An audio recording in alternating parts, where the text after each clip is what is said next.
Saudara sekalian yang dikasihi Tuhan, hari ini adalah hari pesta Santo Fransiskus Xaverius, seorang misionaris yang pernah hidup mewartakan Injil ya, sampai ke negara kita, mulai dari India ke Indonesia, ke Jepang, lalu mau masuk ke Cina, tapi sakit lalu meninggal.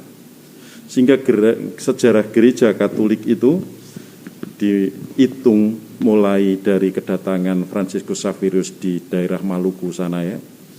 Kurang lebih setengah tahun santo ini pernah tinggal di Maluku sebelum melanjutkan misinya ke Jepang. Maka kita layak bersyukur karena kita memperingati misionaris perintis gereja di Nusantara ini. Dan di sana Santo Fransiskus Xaverius pernah membaptis penduduk pribumi, orang setempat yang akhirnya mengenal Kristus. Saudara sekalian, demikian juga gereja di mana-mana tumbuh berkat pewartaan para misionaris, termasuk di Kuskupan Surabaya ini.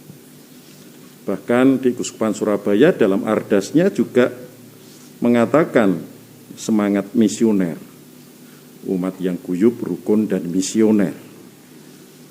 Dengan kata lain, karena kita lahir dari karya-karya para misionaris, maka gereja juga harus mempunyai semangat misioner, melanjutkan karya pewartaan Injil ke seluruh dunia.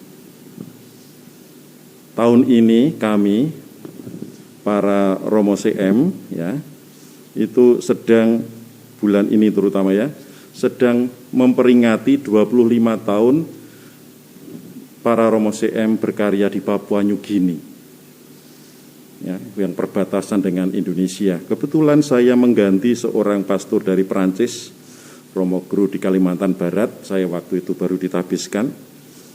Lalu Romo Gru ini pindah ke Papua New Guinea, seorang misionaris CM pertama yang pergi ke Papua New Guinea 25 tahun yang lalu.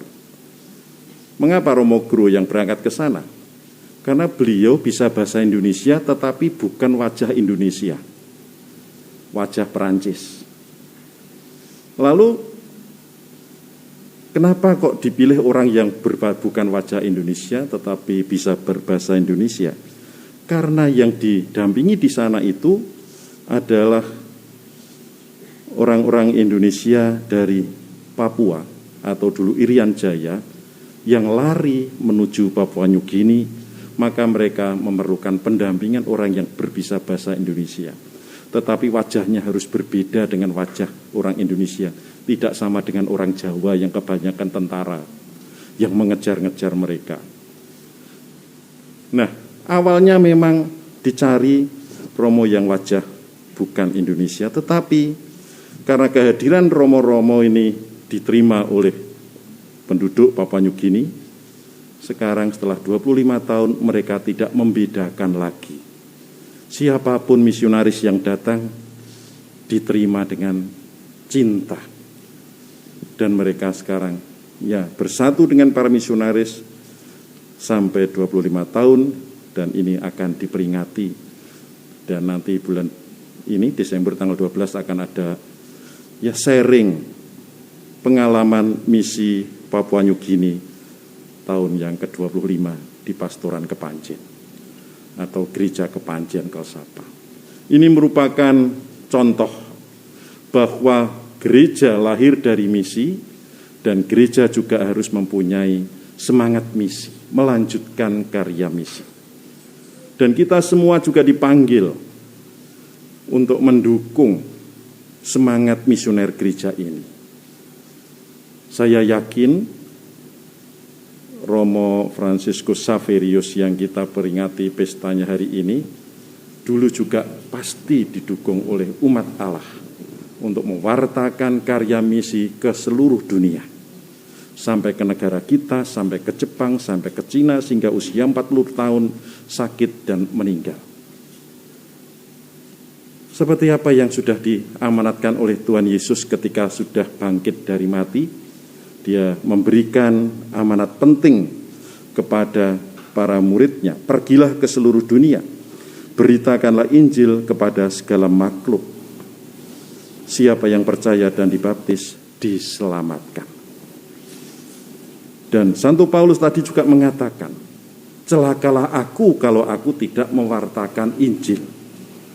Upahku adalah ketika aku boleh mewartakan Injil.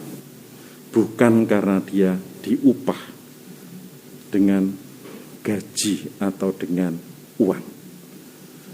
Sehingga saudara sekalian, orang-orang seperti ini, orang kudus seperti ini, tentu mempunyai relasi yang sangat dekat dengan Tuhan Yesus, sangat intim dengan Tuhan Yesus.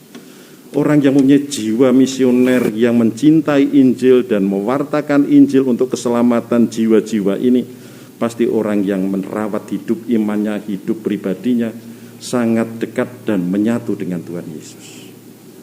Maka kelihatan sekali, seseorang itu imannya mendalam atau masih belum, kelihatan sekali di dalam pelayanannya, di dalam hidupnya. Apakah dia mampu untuk menghadirkan kesaksian-kesaksian hidup? Apakah dia juga berani untuk mendukung karya-karya misi gereja? Karena tidak akan rela Tuhan Yesus dan para kudus ini banyak jiwa yang tidak terselamatkan. Misi gereja adanya menyelamatkan semua jiwa. Tidak hanya diri kita, tidak hanya keluarga kita, tidak hanya paroki kita, tidak hanya gereja kita, tetapi seluruh umat manusia. Dan ini tantangan. Tantangan dari kita semua, kalau kita bangga dengan iman kita, bangga dengan Tuhan Yesus dan amanat Tuhan Yesus hari ini, maka kita pun akan selalu berdoa dan berusaha untuk mendoakan para misionaris, mendukung para misionaris, supaya karya-karya mereka bisa membawa keselamatan jiwa-jiwa. Tuhan memberkati. Amin.